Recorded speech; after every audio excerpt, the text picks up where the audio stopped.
તો વિદ્યાર્થી મિત્રો કેમ છો તમે? અને આજના લેક્ચરમાં હું આપનું સ્વાગત કરું છું. આજનો લેક્ચર છે આપણો ધોરણ 12 કોમર્સ આંકડાશાસ્ત્ર ભાગ 1ના ચેપ્ટર નંબર 1 સૂચકાંકનો. આજના લેક્ચરની અંદર હું તમને સ્વાધ્યાય 1ના વિભાગ ડીનો દાખલા નંબર 10, દાખલા નંબર 11, 12, 13 અને 14 એમ ટોટલ 5 દાખલા હું તમને શીખવાડવાનો છું. આની અગાઉના બધા જ દાખલા મેં વિડીયો બનાવીને અને મારી ચેનલ ઉપર પ્લેલિસ્ટ બનાવીને તેની અંદર અપલોડ કરી દીધેલ છે. તો જો કોઈ વિદ્યાર્થીએ ના જોયા હોય તો તમે પ્લેલિસ્ટમાં જઈને જોઈ શકો છો. તો મિત્રો આજની આપણે શરૂઆત કરીએ દાખલા નંબર 10થી વિભાગ ડીના. તો વિભાગ ડીના દાખલા નંબર 10ની અંદર પરંપરિત આધારે સૂચકાંકમાંથી અચલ આધારે સૂચકાંકમાં આપણને પરિવર્તન કરવાનું જણાવેલું છે. હવે પરંપરિત આધારના સૂચકાંકમાંથી અચલ આધારના સૂચકાંકમાં પરિવર્તન કરવું હોય તો તેના માટે સૂત્ર છે અચલ આધારે સૂચકાંક બરાબર ચાલુ વર્ષનો પરંપરિત આધારે સૂચકાંક ગુણ્યા અગાઉના વર્ષનો અચલ આધારે સૂચકાંક છેદમાં 100. તો સૂત્ર મોટું હોવાના કારણે કોષ્ટકમાં આપણે લખી નથી શકતા, તેથી મેં કોષ્ટકની ઉપર પહેલાં સૂત્ર લખી દીધેલું છે. તો હવે શરૂઆત કરીએ દાખલાની. દાખલાની અંદર તમને બે કિંમત આપેલી છે, એક વર્ષ આપેલા છે અને બીજું પરંપરિત આધારનો સૂચકાંક આપેલો છે. અને આ પરંપરિત આધારના સૂચકાંકને આપણે અચલ આધારના સૂચકાંકમાં પરિવર્તન કરવાનું છે. તો સૌથી પહેલાં તો નિયમ શું છે? સૂત્ર પ્રમાણે જોઈએ તો ચાલુ વર્ષનો પરંપરિત એટલે 120 ગુણ્યા અગાઉના વર્ષનો અચલ આધાર. હવે ચાલુ વર્ષનો પરંપરિત 120 પણ અગાઉના વર્ષનો અચલ આધાર આપણી પાસે છે નહીં.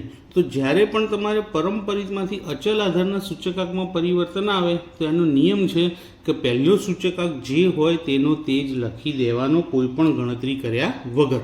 તો અહીં પ્રથમ સૂચકાંક શું છે? પરંપરિત 120. તો અચલ આધાર પણ કેટલો આવશે? 120. ત્યારબાદ સૂત્ર પ્રમાણે ચાલુ વર્ષનો પરંપરિત, તો 2012માં ચાલુ વર્ષનો પરંપરિત છે 90 ગુણ્યા અગાઉના વર્ષનો અચલ આધાર, તો એની અગાઉનું વર્ષ, તો 2012ની અગાઉ 2011, એનો અચલ આધાર છે 120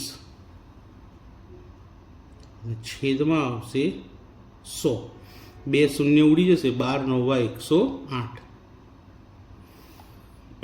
તે જ રીતે ચાલુ વર્ષનો પરંપરિત 140,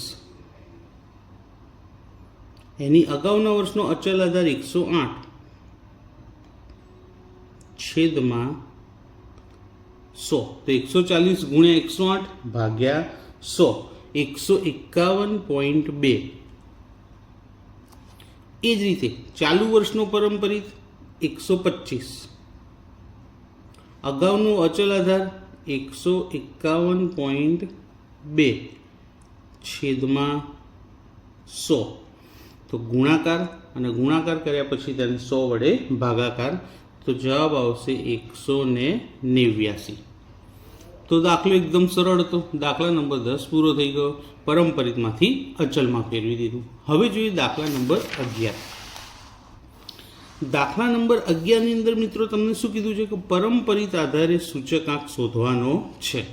વર્ષ અને ભાવ આપેલા છે અને પરંપરિતનો સૂચકાંક આપણે શોધવાનો છે. તો પરંપરિતના સૂચકાંકનું સૂત્ર શું છે કે ચાલુ વર્ષની કિંમત છેદમાં અગાઉના વર્ષની કિંમત ગુણ્યા 100. એકદમ સિમ્પલ દાખલો છે. ચાલુ વર્ષની કિંમત છે 40, અગાઉના વર્ષની કિંમત ખબર નથી કારણ કે આપણને 2009થી કિંમતો આપી, 2008ની આપી નથી. તો 2008ની પણ 40 જ સમજવાની ગુણ્યા 100. એ જ રીતે 2010ની કિંમત 45, એની અગાઉની કિંમત 40 ગુણ્યા 100. એ જ રીતે 2011ની ચાલુ કિંમત 48, એની અગાઉની કિંમત 45 ગુણ્યા 100. બધાના જવાબ છેલ્લે લખી ગણતરી કરી સાથે. ચાલુ વર્ષની કિંમત 55 છેદમાં અગાઉની કિંમત 48 ગુણ્યા 100. ફરી ચાલુ વર્ષની કિંમત 60, તેની અગાઉની કિંમત 55 ગુણ્યા 100. છેલ્લું ચાલુ વર્ષની કિંમત 70, અગાઉની કિંમત 60 ગુણ્યા 100. હવે બધાની ગણતરી એક સાથે કરી જવાબ લખીએ. તો સૌથી પહેલાં તો 40 ઉડી જશે એટલે પહેલો જવાબ આપણો આવશે 100. હવે 45 ગુણ્યા 100 ભાગ્યા 40, તો જવાબ આપણને મળશે 112.5. એ જ રીતે 48 ગુણ્યા 100 ભાગ્યા 45, એનો જવાબ મળશે 106.67. 55 ગુણ્યા 100 ભાગ્યા 48, તો એનો જવાબ મળશે આપણને 114.58. આ બધી જ ગણતરી તમારે કેલ્ક્યુલેટરમાં કરવાની છે. તો વિડીયોને પોઝ કરી તમે આગળના બે જવાબ કેલ્ક્યુલેટરમાં શોધી અને પછી વિડીયો ચાલુ કરો તો તમને સમજણ પણ પડી જશે. તો 60 ગુણ્યા 100 ભાગ્યા 55, એનો જવાબ મળશે આપણને 109.09. ત્યારબાદ 70 ગુણ્યા 100 ભાગ્યા 60, એનો જવાબ મળશે 116.67. તો એકદમ સરળ દાખલો હતો. પરંપરિત આધારનો સૂચકાંક શોધવાનો હતો. તો સૂત્ર લખી ગણતરી કરીને શોધી લીધો છે. ત્યારબાદ દાખલા નંબર 12 જોઈએ. દાખલા નંબર 12માં તમને શું કીધું મિત્રો કે જીવન નિર્વાહ ખર્ચનો સૂચકાંક શોધો. તો જીવન નિર્વાહ ખર્ચનો સૂચકાંક શોધવા માટે સમૂહ આપેલો છે, સૂચકાંક આપેલો છે અને ભાર આપેલો છે. હવે આઈ અને ડબલ્યુ આપ્યા હોય તો દાખલાની અંદર કોઈ જ ટેન્શન લીધા વગર સીધું ત્રીજું ખાનું આઈ ડબલ્યુ બનાવી દેવાનું. બાકી કોઈ જ ચિંતા કરવાની જરૂર નથી. ખૂબ જ સરળ દાખલો છે. તો સૌથી પહેલાં તો આપણે શું કરીશું, આઈ ડબલ્યુ એટલે કે આઈ અને ડબલ્યુનો ગુણાકાર કરવાની શરૂઆત કરીએ.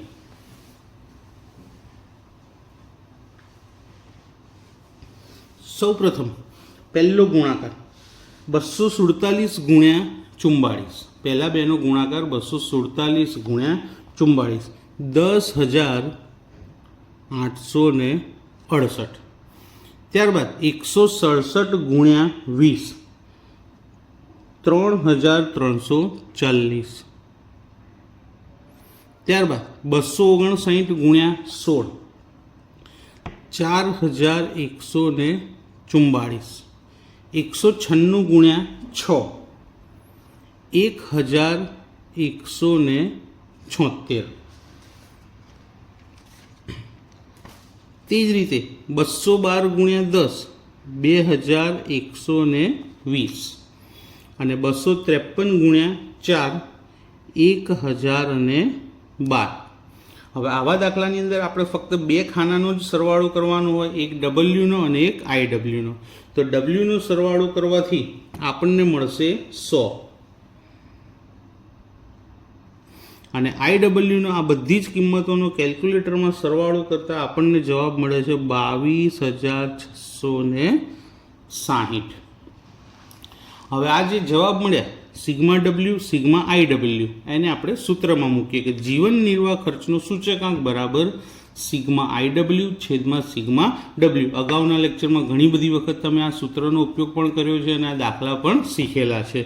તો આઈ ડબલ્યુનું ટોટલ થાય છે 22,660 છેદમાં 100. 100 છે એટલે 2 પોઈન્ટ કાપી દઈશું, 226.60 સૂચકાંક મળી ગયો. હવે સૂચકાંકમાં વધારો થયો કે ઘટાડો તે પણ લખવું પડશે. અહીં આપણને આધાર વર્ષ કેવું કશું આપેલું નથી, તો લખીએ કે આધાર વર્ષની સાપેક્ષમાં ચાલુ વર્ષના કુલ ખર્ચમાં થયેલ ટકાવારી વધારો. ટકાવારી વધારો શોધવા આપણે જે સૂચકાંક શોધ્યો તેમાંથી 100 કરી નાખવાના માઇનસ, તો 126.60% વધારો થયો છે. ખૂબ જ સરળ દાખલો હતો. ત્યારબાદ દાખલા નંબર 13.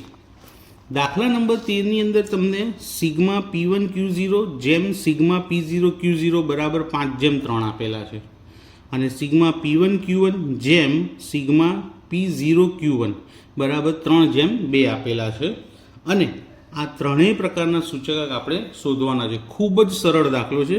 સૌથી પહેલાં આઈએલ શોધીએ. આઈએલ એટલે 1000 વાળું સૂત્ર આવશે.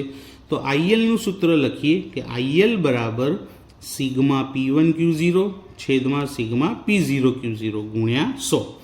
હવે આ જે સિગ્મા P1 Q0 છેદમાં સિગ્મા P0 Q0 છે એનો ગુણોત્તર આપેલો છે આપણને. કેટલો છે? 5/3.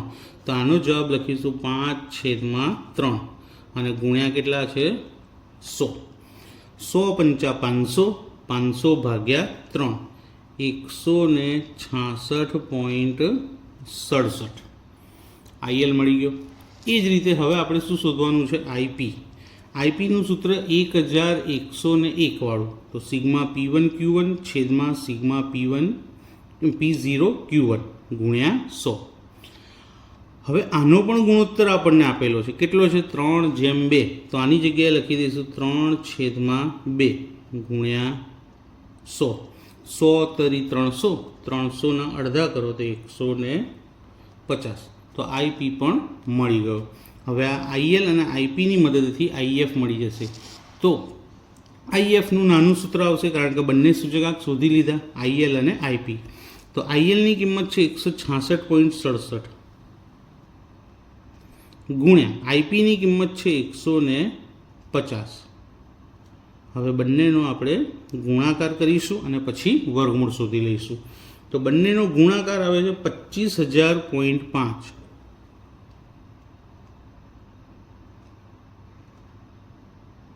અને હવે આ 25,000.5નું વર્ગમૂળ શોધીએ તો આપણને જવાબ મળશે 158.12. તો દાખલો ખૂબ જ સરળ હતો. આપણને ગુણોત્તર આપેલા હતા જેની મદદથી આઈએલ અને આઈપી શોધી લીધા અને બંનેની જે કિંમત મળી એના પરથી આપણે આઈએફ શોધી લીધા. હવે છેલ્લો દાખલો આજના લેક્ચરનો, પછી આપણે લેક્ચર પૂર્ણ કરીએ. દાખલા નંબર 14, જેમાં આપણને આઈએલ જેમ આઈપી એટલે કે લાસ્પિયરનું સૂચકાંક અને પાસેના સૂચકાંકનો ગુણોત્તર આપ્યો છે 4/5 અને ફિશરનો સૂચકાંક આપેલો છે 150. તો આઈપીની કિંમત આપણે શોધવાની છે. તો સૌથી પહેલાં તો આપણે શું કરવું પડશે? આઈએલ અને આઈપીને જે ગુણોત્તર આપ્યો છે એને આપણે ધારવા પડશે. તો ધારો કે આઈએલ બરાબર 4x અને આઈપી બરાબર 5x. બંનેને x ધારી લીધા કારણ કે ગુણોત્તર છે એટલે છેદ ઉડાડીને કિંમત આપી છે. હવે છેદ ઉડાડે પહેલાં કિંમત શું હતી એ ખબર નથી, માટે આપણે શું ધારી લઈએ? 4x અને 5x. જ્યારે આઈએફ આપેલા છે 150. તો આઈએફનું સૂત્ર લખીએ. આઈએફ બરાબર રૂટમાં આઈએલ ગુણ્યા આઈપી. હવે આની કિંમતો અંદર મૂકીએ. આઈએફ કેટલા છે? 150. આઈએલની કિંમત અને આઈપીની કિંમત આપણે હમણાં ધારી લીધી. આઈએલ કેટલા ધાર્યા છે? 4x. આઈપી કેટલા ધાર્યા છે? 5x. કિંમતો મૂકી દીધી આપણે. હવે આપણે શું કરીશું? અહીંયા જે વર્ગમૂળ છે એ વર્ગમૂળને દૂર કરવા માટે સામે વર્ગ કરવો પડશે. તો 150નો વર્ગ અને સામે 4x ગુણ્યા 5x. તો વર્ગમૂળ જતું રહ્યું અને સામે શું આવી ગયો? વર્ગ આવી ગયો. એ જ રીતે જો વર્ગ દૂર કરવો હોય તો સામે વર્ગમૂળ કરવું પડે. બંનેનું અલ્ટરનેટિવ છે. તો હવે 150નો આપણે વર્ગ કરીએ તો એનો જવાબ શું મળશે? 22,500. 150 ગુણ્યા 150 એટલે 22,500. સામે ગુણાકાર કરીએ. 4 પંચા 20. એક્સ 2 વખત છે એટલે એક્સની કેટલી ઘાત?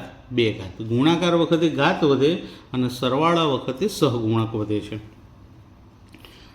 હવે આ 20 ક્યાં આવશે? 22,500ના છેદમાં. તો 22,500 ભાગ્યા 20 અને સામે વધશે ખાલી એક્સનો સ્ક્વેર.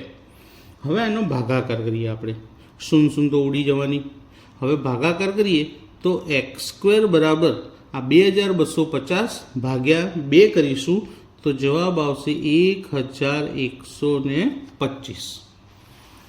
હવે મેં કીધું તે પ્રમાણે વર્ગ દૂર કરવા માટે સામે શું કરવું પડશે? વર્ગમૂળ શોધવું પડશે. માટે x બરાબર 11,125નું વર્ગમૂળ શોધીએ તો દાખલાનો પૂરો જવાબ આવે છે 33.5410. તો એક્સની કિંમત આપણને મળી 33.5410. હવે આપણને શોધવાનું શું કીધું છે દાખલામાં? તો ફક્ત આઈપી શોધવાનો જ કીધેલો છે. તો હું આઈપી શોધીને તમને બતાવી દઉં છું, પણ જે રીતે હું આઈપી શોધું એ જ રીતે તમે આઈએલ પણ શોધવું હોય તો શોધી શકો છો. તો તમે જાતે આઈએલની ગણતરી કરી લેજો. હું આઈપી તમને શોધી આપું છું. આઈપીને આપણે ધાર્યા હતા 5x. જુઓ, આઈપી શું ધાર્યા હતા? 5x. તો આઈપી બરાબર 5x. 5 ગુણ્યા એક્સની કિંમત શું મળી આપણને? 33.5410. હવે આ બંનેનો શું કરી લઈશું આપણે? ગુણાકાર. તો ગુણાકાર આવશે 167.71. બધી જ ગણતરી મેં કેલ્ક્યુલેટરની અંદર કરી છે. તમે મેં ઘણી વખત કીધું છે કે કેલ્ક્યુલેટર સાથે લઈને બેસો અને વિડીયોને પોઝ કરી ગણતરી જાતે કરો તો તમને વધારે સમજણ પડશે. તો મિત્રો, આજના લેક્ચરની અંદર મેં તમને 5 દાખલા શીખવાડ્યા, દાખલા નંબર 10થી લઈને દાખલા નંબર 14 સુધી. તો અહીંયા આપણે વિભાગ ડી પણ પૂરો થઈ ગયો છે અને અહીંયા આપણો લેક્ચર પણ આજનો સમાપ્ત થયો છે. તો મને કમેન્ટ કરી જરૂરથી જણાવજો તો આજનો લેક્ચર તમને કેવો લાગ્યો, અને આ લેક્ચરનો વિડીયો તમારા મિત્રોને, તમારા ક્લાસમેટ્સને જરૂરથી શેર કરજો કે જેથી તેમને પણ મદદ મળે, અને ચેનલને સબસ્ક્રાઈબ કરવાનું ભૂલતા નહીં. Thank you.